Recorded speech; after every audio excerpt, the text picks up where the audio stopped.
గిరా గురుం శ్రీయాహరిం జయంతి యత్పదార్చకాః నమామి తం గణాధిపం కృపాపయః పయోనిధిం. ఓం గణపతయే నమః. మనం దేశమంతా కూడా వసంత పంచమి ఉత్సవాలు జరుపుకోవడం జరుగుతుంది. దేశ విదేశాల్లో కూడా ఆ తల్లిని తలవని వారంటూ మన హిందువులు ఉండరు. కారణం ముఖే సరస్వతి. ఆ తల్లి అందరిలోనూ ఉన్నది.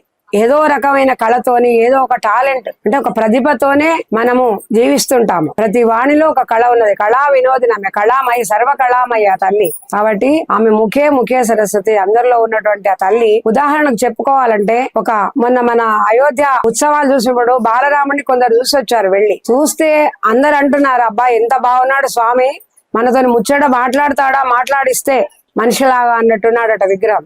అంటే అది ఆ శిల్పికి ధన్యవాదాలు అందరం చెప్పుకోవాలి.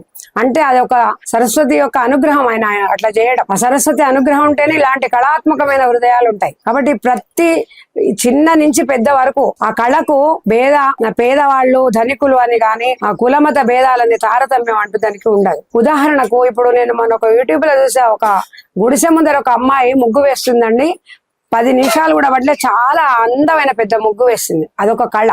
అంటే ఆమె సర్వ కళామయ. అన్ని కళల్లో కూడా సరస్వతి మాత కేవలం ఈ విగ్రహంలోనే ఉన్నది, గుడిలోనే ఉన్నది అనుకోవడానికి వీలు లేకుండా అంతటా ప్రవహిస్తూ ఉంది ఆమె.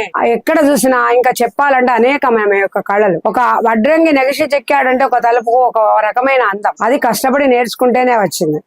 అది ఇప్పుడు అంతేకాదు, ఇప్పుడు ఈ సాంకేతిక విద్య, ఈ టీవీ, సుమన్ టీవీ వాళ్ళు వచ్చారు. ఇప్పుడు మన అందరినీ వారు వస్తా ఉంటేనే కదా మనం అందరం ఒక దిక్కైనా కలిసిమెలిసి చేయగలుగుతున్నాం. కారణం ఏంటి? సాంకేతిక విద్య ఉండొచ్చు, కానీ వాళ్ళు కష్టపడి వాళ్ళ టాలెంట్ ను కూడా దానికి జోడించి ఈ ప్రోగ్రామ్ ను అందరికి పంపిస్తున్నారు. అందులో కూడా కళామ తల్లి ఇమిడి ఉన్నది.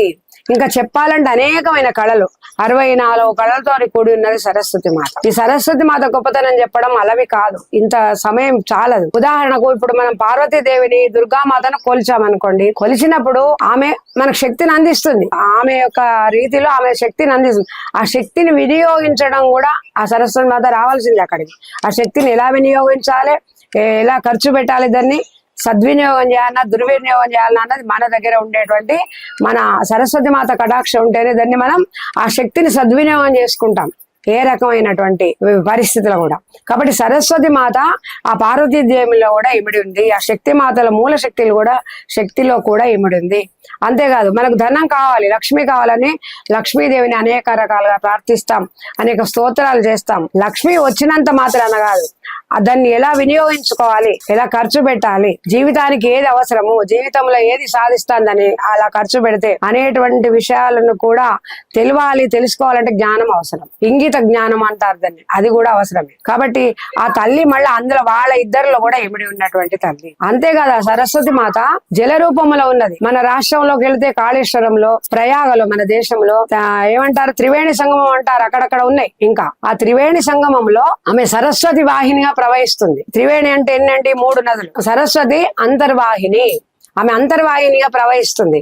కాబట్టి సరస్వతి మాత లేనిది జీవితము వ్యర్థము. సరస్వతి మాత ఉంటేనే అన్ని రకాల సద్వినియోగపడుతుంది జీవితం అని చెప్పుతూ, సురాసురై సేవిత పాద పంకజ కరే విరాజత్ కమనీయ పుస్తక విరించి పత్ని కమలాసనస్థ సరస్వతి నృత్యతు వాచి మే సదా.